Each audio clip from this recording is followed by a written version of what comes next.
Hello again, everyone. I'm Tom Dirato. Welcome once again to the Bob Simmons Show. Oklahoma State played host to yet another member of the top 25 this past weekend. This week it was 11th ranked Texas, and as usual, we'll have all the highlights for you. We'll also take you on a short journey through Cowboy football history on the 2-minute drill. And the Howell brothers will join us on our Get to Know the Cowboys feature. We'll let you try to figure out which one is Evan, which one's Ethan. We have all this and a lot more for you, so don't go away. We're back after this opening timeout. The Bob Simmons Show is...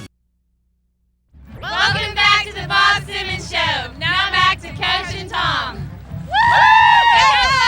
Cowboys! Well, thank you very much, and indeed, welcome back to the show. Bob, on our post-game radio get-together, we talked about the game against Texas, and we talked about little things really turning the game around. That's what happened. Well, it is, Tom. You know, our kids came out, to open that ball, came up the 80-yard touchdown run.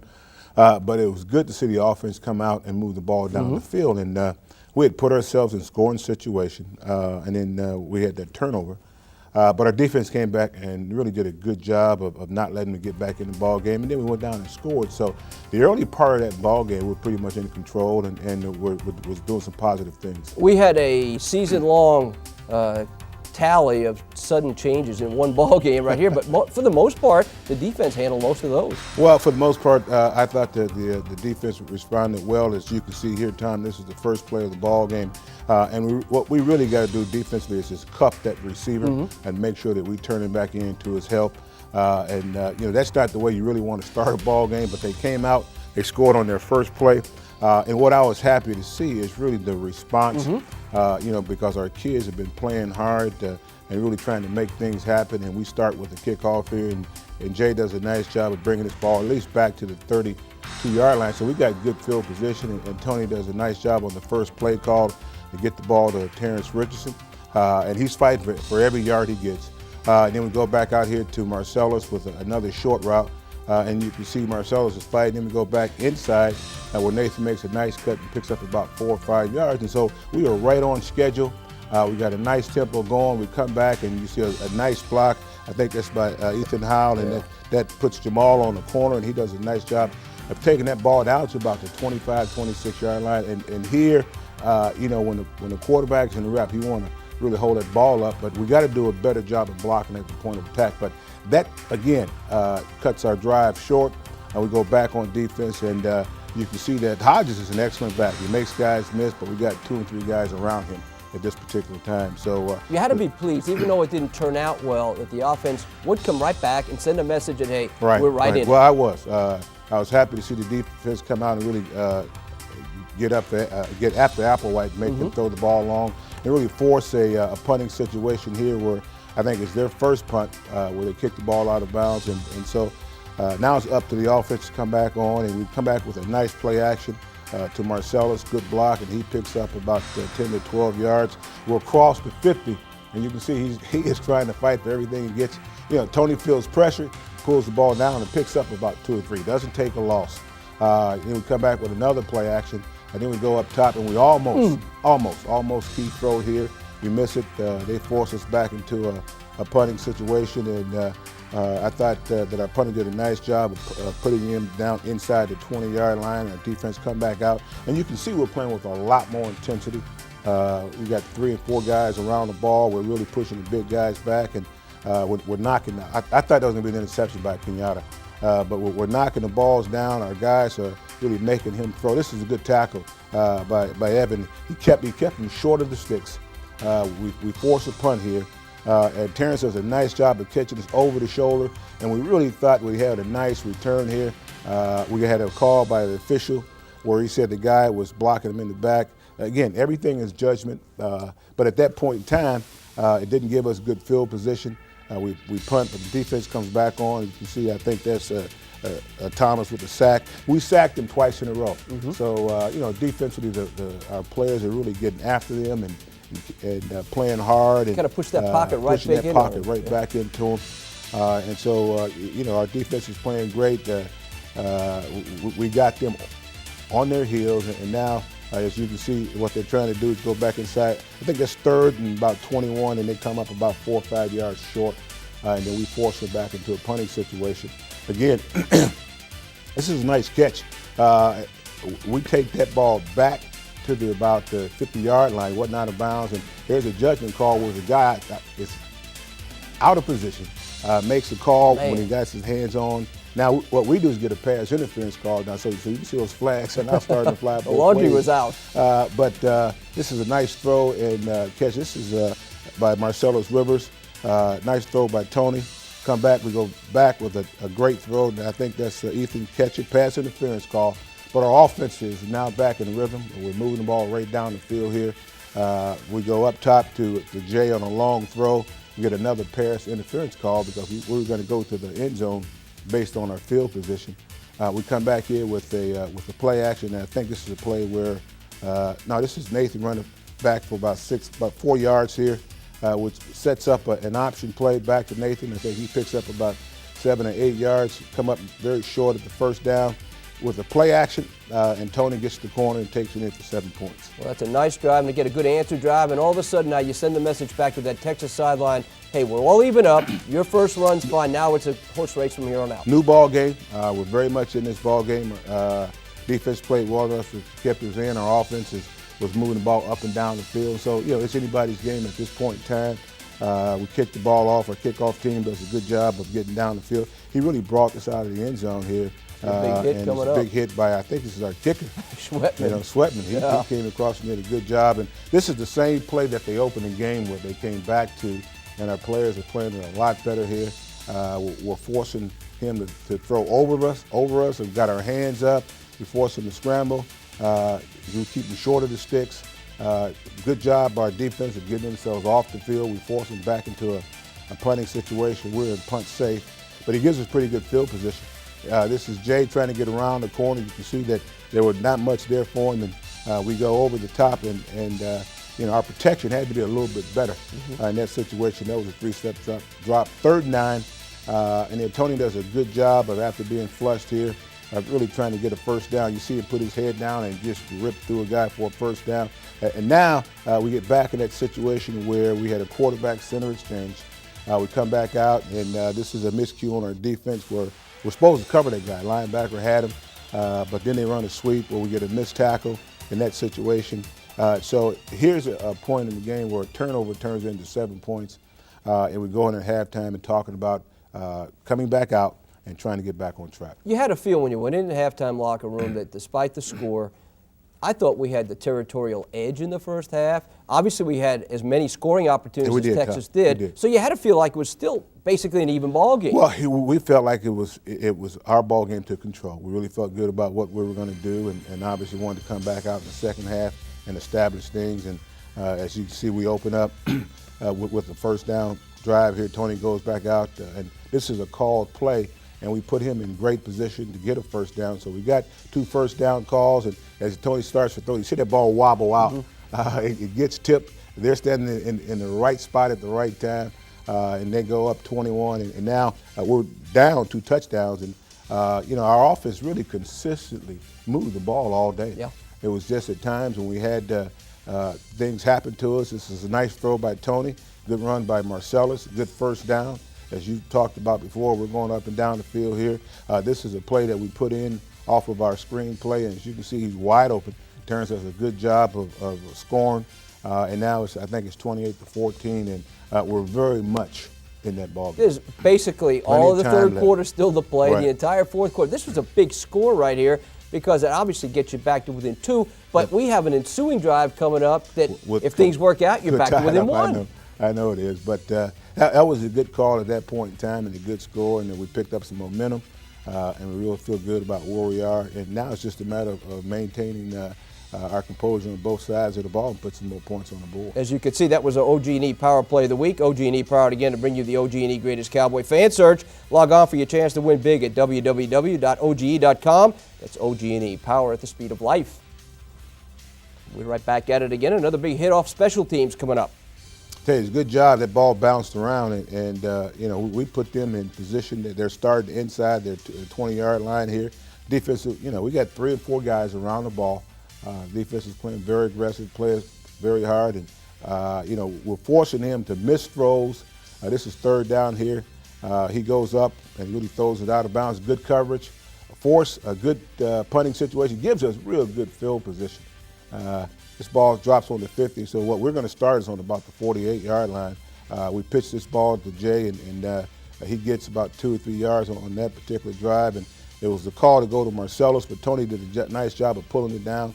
Again, you can see right now we're on the 40-yard line here. I think it's don't know the down distance, but Tony does a nice job of pulling this down and almost gets the first. Now this is 2nd and 2, and we make a call where we didn't come back and block the guy off the corner, and it puts us now back into about 3rd and 4. But Tony is tough. He gets up.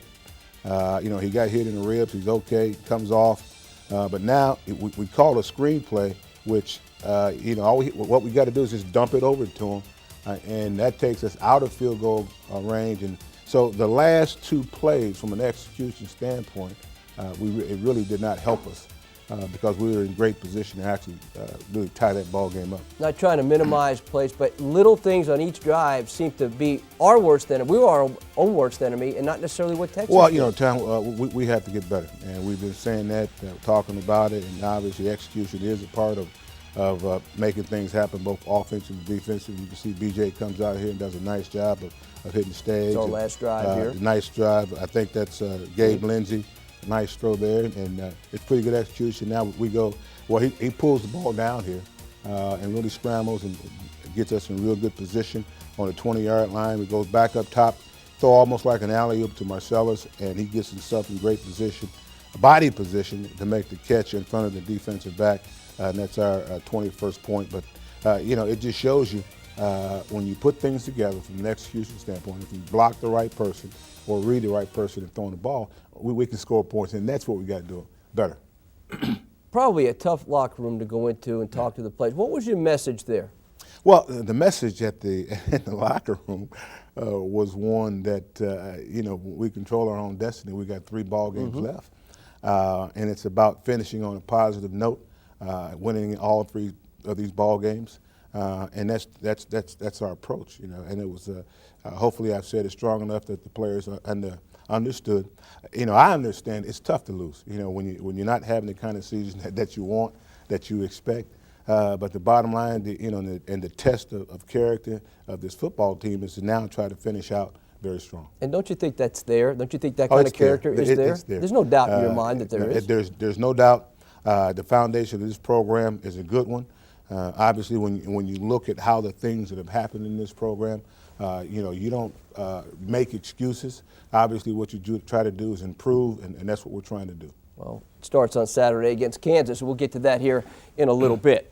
As some of you may know, this is the 98th year of intercollegiate football here at Oklahoma State. A lot has changed since that first game against Kingfisher College back in 1901, but the focus has remained the same, that being the development of the total student athlete. This week, we'll take you back in time on the 2-minute drill, sponsored as usual by the American Residential Group. Enjoy the trip.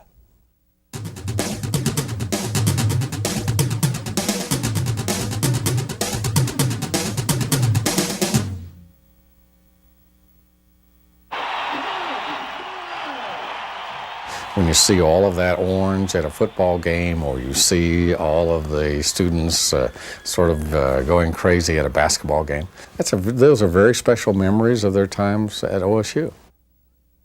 Athletics first came on the scene here at Oklahoma State University in 1896 with the beginning of track. And since then, leaders have been molded both in the classroom and on the playing field. Football began in October of 1899. Many of the players on that first team had never even seen a football game. In uniforms made by family members, the Oklahoma A&M Tigers took on Kingfisher College. A lot has happened to this football program since 1899. The Tigers became the Cowboys, Oklahoma A&M became Oklahoma State, and the school has had numerous legendary football coaches and players. But today, as in the days of old, the university leaders are interested in pairing sound bodies with sound minds. The type of young men and women that we want to recruit to Oklahoma State are those young men and women that, number one, can compete academically. Number two, they have a burning desire and they have a hunger to compete for championships. From Cotton Bowls to Gator Bowls to Alamo Bowls, football championships do make a difference for all athletes. Today's successes in football lead to more funds for all sports at OSU. This happens through conference distribution from sources such as bowl games and television revenue, as well as increased ticket sales, concessions, and contributions. These football players can smell success in academics also. Not only do we have 29 seniors, all of 90% are projected to graduate on time, we have 5 that already have graduated. We have 3 that will graduate in December. And so here are students who are working very hard and trying to develop their athletic skills, but also developing their academic skills. While you're in college, that you should not only learn how to earn a living, but you should also learn how to live a life. The dedication and commitment by this football team would surely make former Tigers and Cowboys happy to know that things are still headed in the right direction. For the Bob Simmons Show, I'm Colleen Cassidy. Tom, that's a good piece because we talk about the student-athlete concept and integrating the two, and that there's got to be a balance. And obviously, that's the philosophy that the president talks about, that what we heard Terry Dunn talks about, and it's something that I personally believe in. And there's no truth to the fact that you were coaching those guys without the helmets on, right? I don't think so. You were around during that time. No. As promised, we're going to talk to the Howell brothers when we return to the Bob Simmons Show. Don't go away.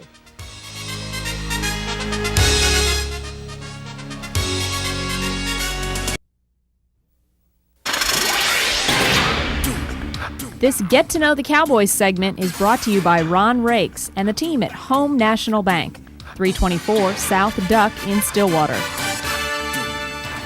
Yeah, how you doing, OSU fans? Welcome back to the Bob Simmons Show, and I'm Ethan Howell. Man, I'm Ethan Howell, man. What are you talking about, man? I thought we was going. Oh, man, Fellas. Who's who now? Yeah, now come on, fess up. That's Evan. And I'm Ethan, man. Okay. Well, let's not argue. We're twins, twins, man. man. I love you, man. I love you too, man. No argument on the No show. argument, huh? It's good to have both of you here on the show. You know, Tom, that's for me the first couple of years, and even now, one of them's got this beard, so I can tell one of them apart. But when they're not, it's very, very difficult. I'm yelling at Ethan, and he says, "I'm Evan." So They conveniently confuse the issue They to do. get off the hot seat. But both of them have done a tremendous job since they've been here. Tell us a little bit about how you got started in football. I know you transferred from Grambling. How many years you've been playing? And keep it brief. Okay. You want to go first, Ed? No, go ahead, twin. Mostly throughout high school, we were just track and basketball guys. We were always too small, we felt like, to play football or whatever, but we always had the speed. So Speed kills, huh? Yeah, speed kills, and I mean, you can't too much teach speed. So my dad just always concentrate on focusing on us and trying to convince us to play football. And one day we gave in, so here we are. Hey, tell us about your dad, because there's something unique about him, huh? Oh yeah, my dad. He's our role model coach. I mean, he's everything, out of a dad that a person could want. He played in the NFL. He played for the New York Jets and the New Orleans Saints. And so we just took that, and I play the same position as him. I'm not as tall as he is. He's a 6'4", 6'5", playing cornerback. So yeah, he's a big guy. But now he's taking up the ministry. He's a Christian man. He's a preacher, and we just try to follow in his footsteps. You guys getting ready, eager to get back on the field against Kansas this week? Oh yes, sir. Without a doubt. We're just going to continue to go in, work hard, try to keep the whole team together, and let them realize, hey, we still have to try to win these last 3 games for the fans, and that's what it all boils down to. Well, it was a treat having you both on, even though we didn't know who you were. And I'm not so sure our viewers know who you were after all that, but you guys enjoy your day Evan, off. and this is There you go. I knew you'd step in there right there. That's We're going to be back to wrap it all up here after this final timeout.